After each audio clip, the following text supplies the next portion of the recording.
So, magla-line trial tayo ngayon ng bigger batch ng chicken tocino. Ang gamit natin ay chicken breast. So, dati yung una natin mga ginawang trials is nakabase sa 1 kg meat. Ngayon ay gagamit tayo ng 5 kilograms meat. So, let's start. Mimix tayo ng tocino gamit yung ating machine. So, tingnan natin. Kaya lang kulang ang batch weight natin. Small batch pa lang.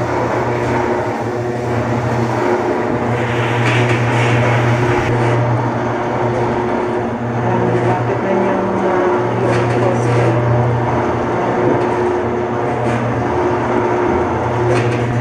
Yan, nilagay na natin yung retardant. Hintay tayo ng mga 1 minute bago natin ilagay yung pasunod.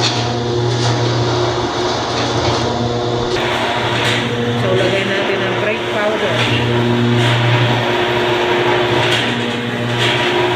Tapos salt. Tapos hintayin natin ulit na mix.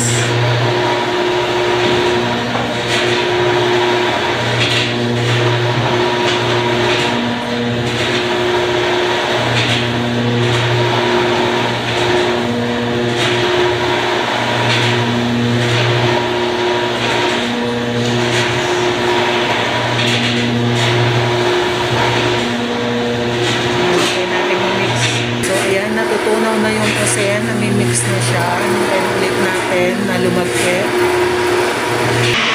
So, ito yung ating solution. Ang mixture sa meron ng pineapple juice, sugar, water,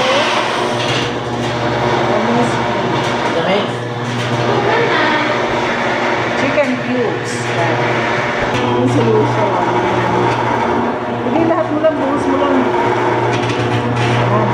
Hintayin natin yung matuyo. Absorb.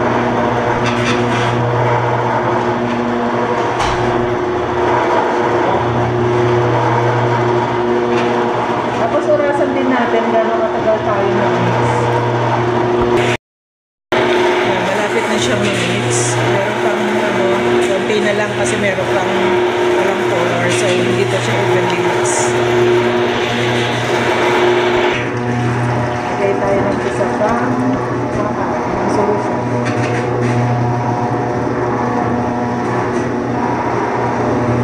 Kung ano yan kung marami yan, kung full batch, mabilis yan mabagal kasi konti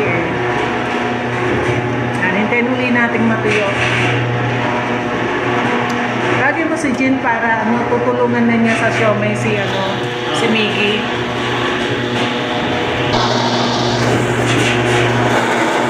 Dalawang kutsara. Tama na.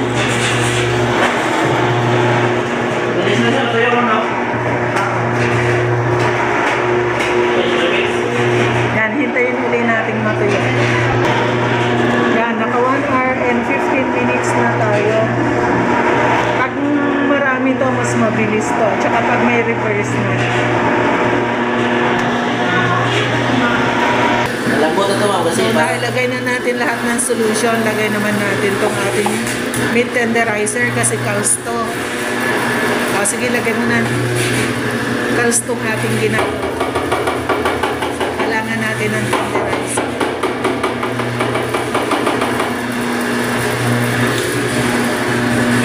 Tawagin mo kapag hahanguin mo na ha. So yan, natutuyo na siya. Nailagay na natin lahat ng ingredients. So hintayin na lang natin mas matuyo pa. Tapos unload natin.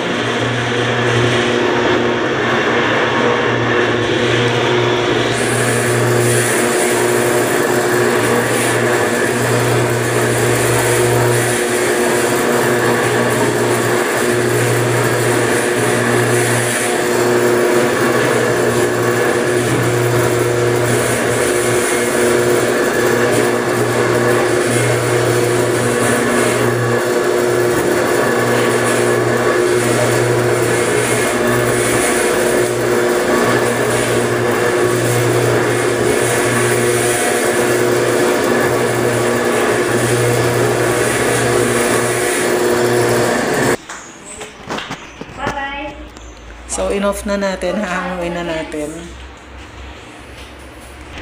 It took us 2 hours para ma-dry up to. Tapos bukas remix natin. Pero kung big batch to, mas madali to kasi hindi niya namamassage maigi dahil kokonti. So, pag big batch, tingnan natin ilan ang time niya consumed. Pag mag-slice tayo, di ba? At least hindi nyo na tinitilan. Yan. Ay, kailangan ng puwersa. Oo, kasi frozen. Pag hindi frozen kasi, pangit mo i-slice kasi gagewang-gewang siya. Kaya lang ito, sobrang frozen. Yung kabilang side naman ang slicein mo para medyo malambot-lambot na siya. Kabilang side naman, Fred, balik ka rin mo. Ito? Oo, tanggalin mo muna to. So, yan, ganyan. Manipis na talaga siya, ma'am. Huh? Saka pantay-pantay. Hindi, ibig ko sabihin, ito naman ang Oo nga, ano ko lang doon, baka paano, bata lang dito. Oo, patay mo muna. Hindi, sige, pagkatapos niyan, saka mo patayin. Tuloy mo muna yan. Yan, saka mo patayin. Iisa pala ang on niya at off. Sana. Ipatayo mo siya. Yan, ganyan, baliktad naman. Pwede mo na sigurong iganon.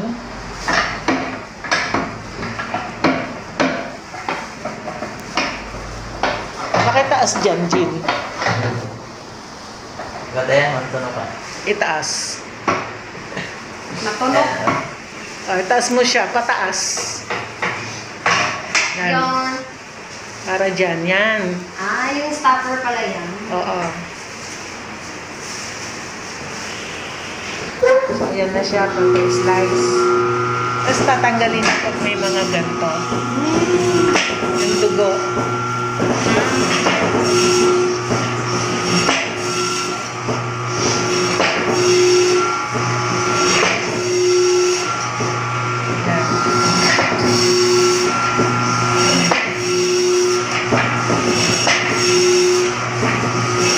Kailangan talaga, ma'am, lalaki din yung partner ni Wilfred dito.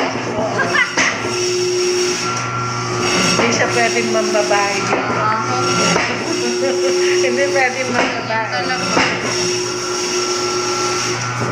Tsaka hindi rin makakatulong sa kanya sa paghuhugas ng mga machine, ma'am, pag babae. Pag babae. Sa kanya lang pa rin. Hindi ba marunong magugas ng mga babae? Marunong, pero hindi naman Tao po! Iba pa rin pag lalaki. Nag-i-slice kami. Sulman pa ang problema sa akin na pagpiling. Pagpiling. Kailangan pala natin ng beef kasi gusto nila palang gumawa ng corned beef. Nakaplan, June yata yung target natin sa corned beef, ma'am. Kailangan natin bumili ng karne. Mga 5 kilo. Para Sinabihan kasi ako ni Ma'am Tere ngayon. Kaya nga. Sabi ko, ma'am, nakalinya naman talaga yung corned beef natin, June. Tapos, gahi dong. Frozen lang siya, ma'am. Mas Baliktad mo na siya. Pag ganyang matigas na, baliktad mo. Grabe ba? Baliktad mo. Natuloy mo, dakog sa Ito naman part na to, slicein mo. Ito. Nandun niya. Yan, ganyan naman. Tapos pag ganyang may ka na, dito na ang hawak mo para madidiin mo na siya. Dito? Oo. Tapos, ma'am, next daw, spam. Nga sabi niya, luncheon meat. Natanggal. Ano ba yan? Sandali. Ano ba yan? Ba't natanggal? Ang ingay. Ba't yung slicer ko? Hindi maingay. Manipis na kasi kailangan ibaba mo yan. Sana? Itulak mo yan pababa kasi napansin mo, numinipis masyado. Oh. Ganda to? Kasi manipis masyado. Parang papel na. Baba mo yun. Kaya nga dapat tinutulak yan. Push down. Ganun. Yan, ganyan. Kaya nga dapat dyan ang hawak. Dito? Oo. Matanggal? Kaya lang, ma'am, natatanggal siya dito pag ng pork.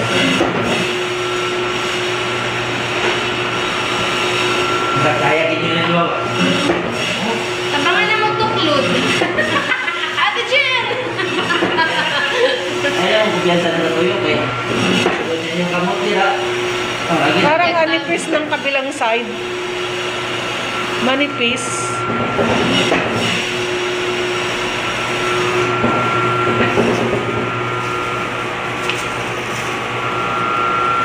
Sa simula, ma'am. Oo, yun simula. Yung kabilang side, manipis. Kulang sa tulak. Baliktarin mo kaya. Sandali, tanggalin mo. Ipaharap mong ganon. Para parehas siya ng ano. Ito, ganon mo. Balik mo doon. Ano? Hindi. Ano? Iharap mo doon. Ha? Hindi, sige pa. Ano ba yan? Yun. Sandali. Teka lang. Ng blade sa machine. Ay, gaya na kayo po. May tanan. Wala pa po ko yung og. Hindi ba ito tatapon, ma'am? Machine. Baliktarin mo na. Pag ganyan matigas na. Pagkatapos niyan, baliktarin mo.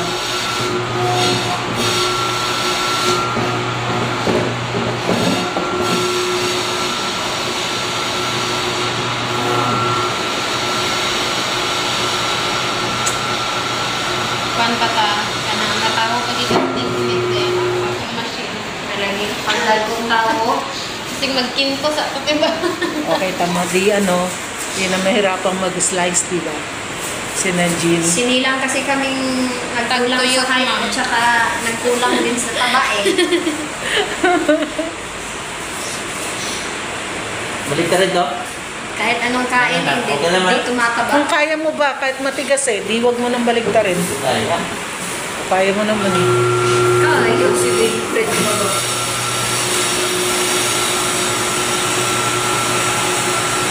Dapat siya nagkakitan.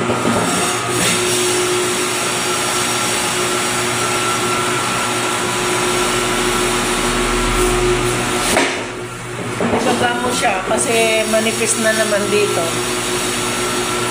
Tulak mo siya pababa.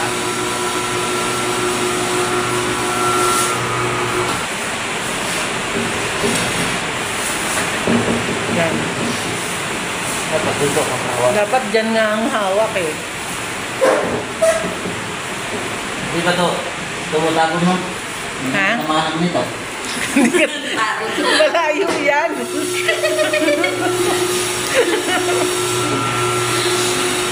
Baka tutamahan siya. Baka daw kasi tumalsik, ma'am. Hindi, tatalsik yung blade. May takip eh. Yan din yung iniisip ko, ma'am eh. Kaya natakot ako. May takip.